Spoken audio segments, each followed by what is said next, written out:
ስምህ እሱ ጋር ደረሰ ማለት የምርም አንተ ችግር ውስጥ ነህ። ይኸውላችሁ አሁን ልብ ብላችሁ እንድታደምጡኝ ይፈልጋለሁ። ይህ ሰው ጌታቸው አሰፋ ይባላል። አዲስ አበባ ውስጥ ተቀምጦም የሁሉም ክልሎች አስተዳዳሪዎች ይሾምና ያወርድ ነበረ።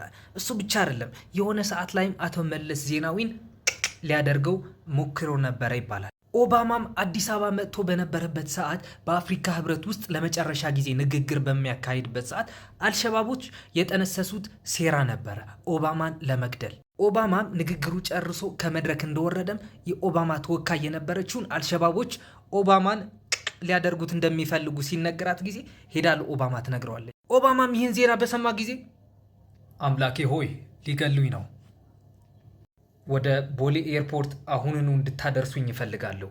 ግን አቶ ኃይለማርያም ደሳለኝ በዛን ሰዓት የሆነ ነገር የምናስተካክለው ስላለ እዚህ ብትቆይስ? እናም አቶ ኃይለማርያም ደሳለኝ ወዲያውኑ አቶ ጌታቸው አሰፋ ጋር ይደውላል። በዛን ሰዓት ደግሞ ጌች ከአቶ ኃይለማርያም ሲያወራ ነው አልሸባቦቹ እኮ ይዘናቸዋል፣ በቃ የሚያሰጋ ነገር የለውም፣ እስኪ አገናኝ ከኦባማ ጋር ምናምን ይለዋል። እናም ጌች ከኦባማ ጋር በሚያወራበት ሰዓትም ይኸውልህ ቤሪ ባይዘው የኦባማ ቅጽል ስሙ ነው፣ የሚያሰጋ ነገር የለም፣ አሁኑኑ ወደ ዋሽንግተን መብረር ትችላለህ፣ አልሸባቦቹን ይዘናቸዋል ምናምን ይለዋል።